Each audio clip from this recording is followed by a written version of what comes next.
Welcome to my first proper day in the life YouTube. This is gonna be feral.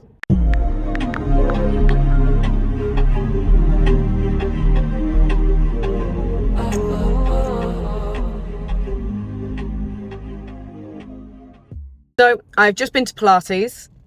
How do you say it? Pilates? It sounds like Chipolates. And I am now about to get started with my day. So I have one day train today, which is Bunny, who is a bully mix that I've been working with for over a year now. She has fear reactivity, and bless her, she has been through a lot. She was found in a bin bag on the side of the road with her sibling. She's now in this loving home who, you know, wanted to help rescue another bully breed when the ban was coming in, as they have an XL bully themselves. So she's very, very fearful of people. She loves me now, obviously. We've worked hard on that bond. So she's coming out today just to kind of build on her confidence, also being around more dogs, more people. So she is going to be working with me on that, whilst I'm also training a lot of other dogs. So I am going to be working with 4 other dogs today. That is quite a lot of dogs for me, with a day train on just an average Monday. The reason for that is because tomorrow I will be traveling to York for 2 days of working up there with my client that's in York. We have a very, very fun day ahead with all these dogs that I'm working with. All of them working on completely different things. The first collie is a puppy and we're working on some leash manners. The second collie is working on dog reactivity to the point where he redirects. Then the chow, we are working on some recall reps. The staffy, we're going to be working on impulse control around people because he is an adorable little blue staffy and he knows it because people have always given him attention, and that just means that he now gets overexcited and tries to jump at people. So we're going to be doing shop exposure. So all of my sessions are in a park besides the last one. I also have my student Demi joining me today as well. So I thought might as well make this my first YouTube vlog of day in my life and take you guys along with me. So let's go.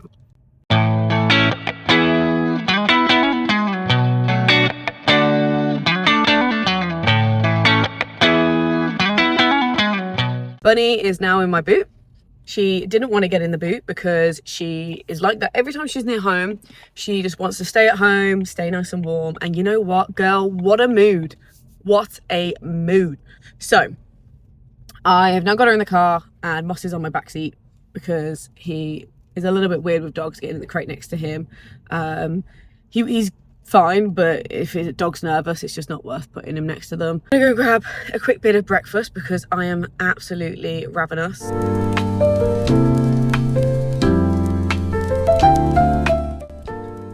This cup is the total mood for today. I just spilt my coffee whilst in a rush to get ready for my next session. So I need to neck this and then go. Got to the park. I'm just waiting for my client to turn up. Bunny is getting a little bit flustered in the crate. We're going to work through that of her settling. She's also going to come out and stooge for me on this session, as this dog is dog reactive. I've got Milo first, who's the border collie, who was a rescue from Hungary. He has, you know, quite a lot of issues when he sees dogs. It used to be cars as well. We've got an overall car issue, but now it's just dogs, and mainly with movement. Gets over social and gets overexcited, which causes opposition reflex, which makes him then react on the lead, which then when he has any counter pressure, when we're teaching him to walk away from it, it causes him to redirect. So we're just teaching him and his owner how to communicate on a better level, just to get that communication to a key point where the reactivity starts to disappear. It is kind of a long journey, but he is working really, really hard for it, and so is his owners. Come along with me and I'll show you what we get up to on the session.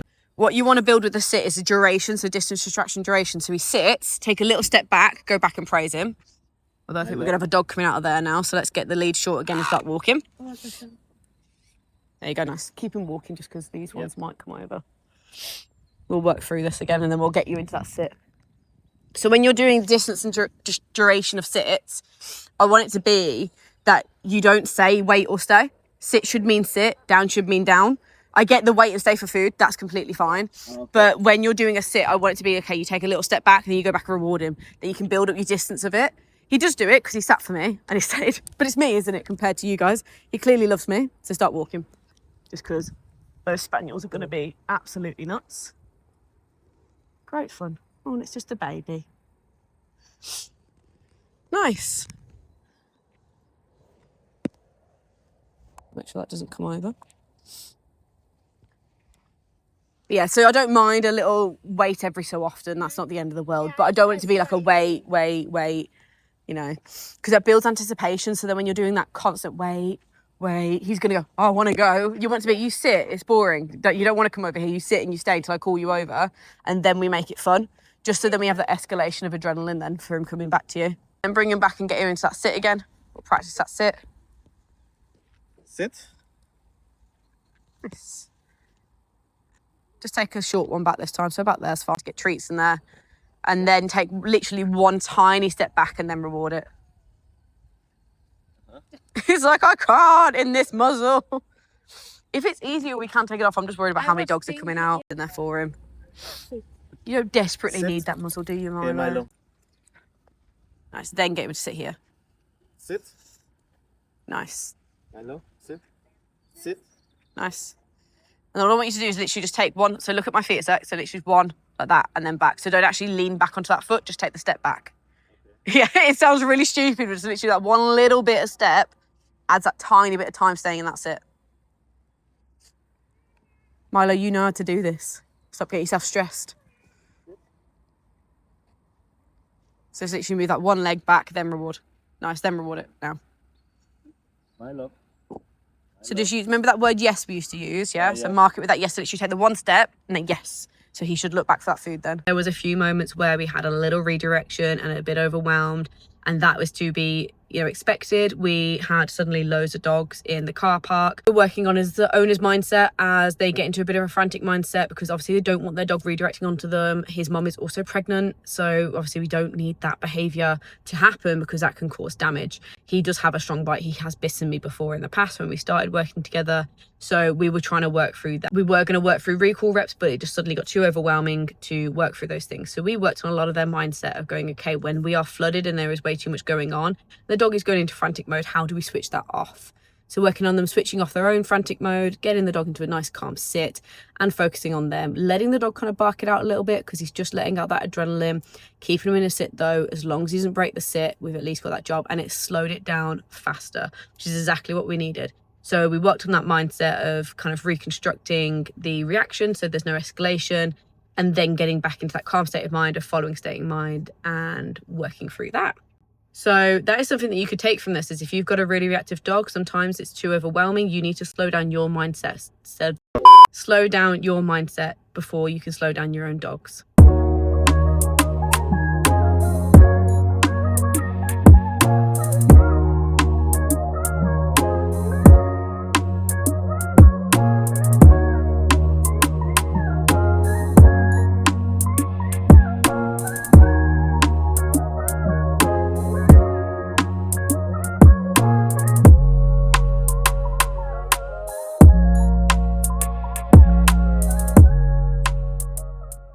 I've just done some reps with Moss, so he is shattered, bless him.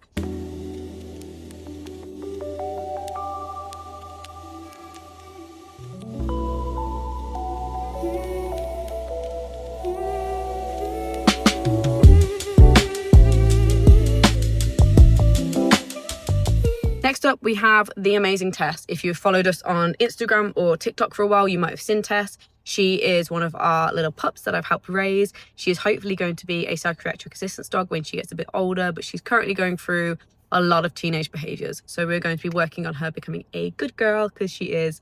And yeah, getting those loosely reps down with distractions, higher speeds and loads. So let's see. You can do it. You've got it. Stop showing me up on camera. Tack, tack. Good girl. Don't mark unless it's a behaviour you want. Who's the mug on camera? Me. Aggression. Keep her in a sit or a down whilst you're waiting. Do you know what? Sits.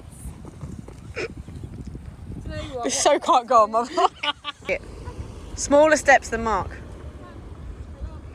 Boarding they? The heel. That's how you're supposed to do it. She's actually doing it right. Direction. You don't have to always change direction. You can keep her rewarding for staying in position and walking straight, not walking sideways. Someone's actually doing it really well. Yay! And like put all that audio of like kids cheering. Yeah! I'm gonna use the slip. This is the annoying part of the slip. Is you've got to have to feel the cue. We're dyslexic, we're never gonna fucking remember it, guys. So don't even So the way you're going to do it is you're going to have, so you see the stopper, which is this, it's off towards you. Yeah, so whichever side she's going to walk on, so typically she's on your other side there. She's on the right one. Yeah. So you won't droop over like that. Obviously, when you hold it like that, she's not always going to be next to you when you put it down. She's always going to be in front of you. So you want to make sure that you loop it, right? You can actually do it at the right. Always remember for your brain, this off towards your knee. So if you accidentally put it on backwards, fine, just make sure it comes off towards your knee, not the opposite way. The reason for it is if I put it on, say this is my dog neck, right? So abusive. Is when I have it nice and smooth like that, it should just open and close nice and smoothly. That, you see it's a straight line. If I have it on backwards and it loops over itself, open it, see it's got to stop like that, it's not going to loosen. So then you want to make sure that it goes in this groove. That's right underneath the chin, lovely and slobbery. Basically along the jawline, as high as we possibly can get it in that ear groove there. Pop this stopper down, not so we're choking her, but kind of think you're going to feel that. You feel it? Yeah? It's just going, this is just a little bit different pressure. You know, she follows it. Oh, look at that. Did you see this? Oh, it's like she's trained. Nice.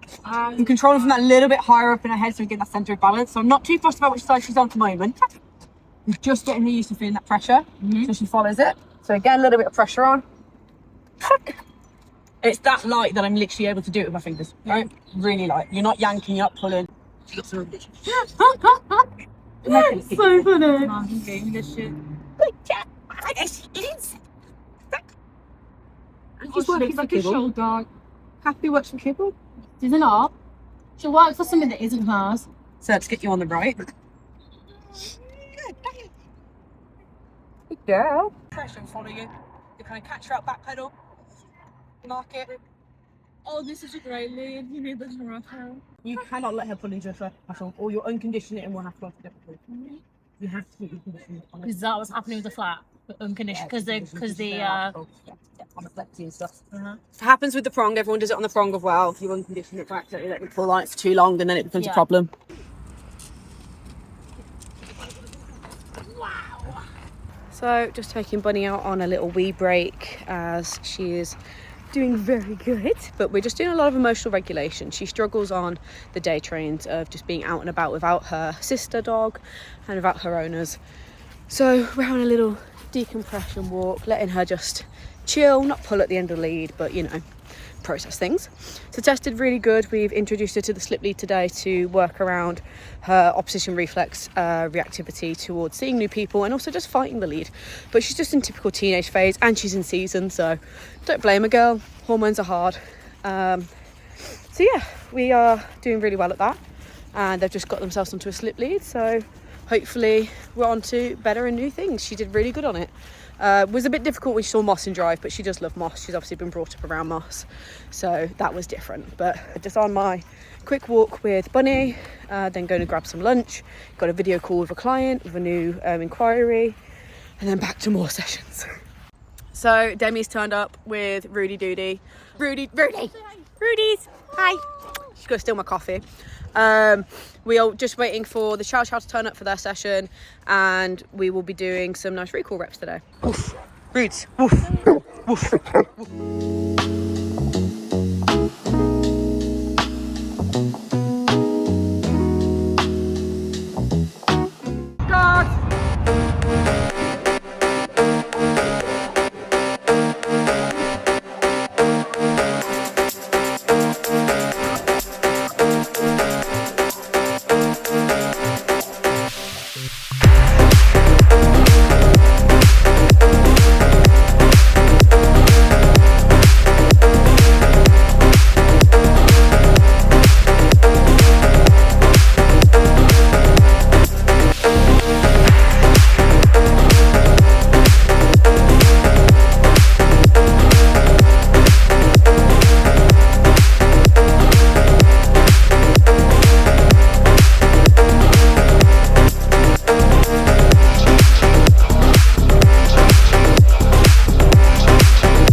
I've just finished my full day of chaos. I hope you've enjoyed coming along with me. I obviously haven't given you a little bit of a catch up after the chows and everything else. So I trained with the chows doing some recall, and that went absolutely amazing. Absolutely love those dogs. They are just such a cute couple.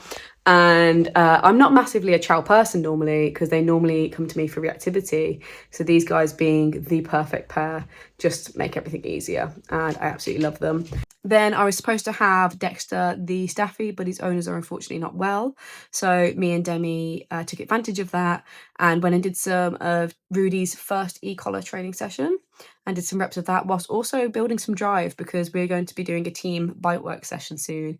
And Rudy doesn't have much drive. Being a guardian breed, we have to tap into that. So I was doing a bit of that side of it. I'm not a specialist in that, just to say. I'm not a specialist in building drive and like bite work, because I don't specialize in that. But from doing it with my own dog, I kind of know the basics. So we worked a bit on that, building her drive. That was hilarious. I'm sure you will enjoy watching me be dragged by a Great Dane.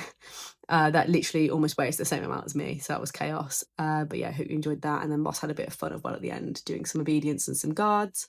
Yeah, so it's been a absolutely crazy long day, and I am going to go to bed now because I'm up early to go to York. Thank you all for watching, and look forward to posting more on my YouTube soon.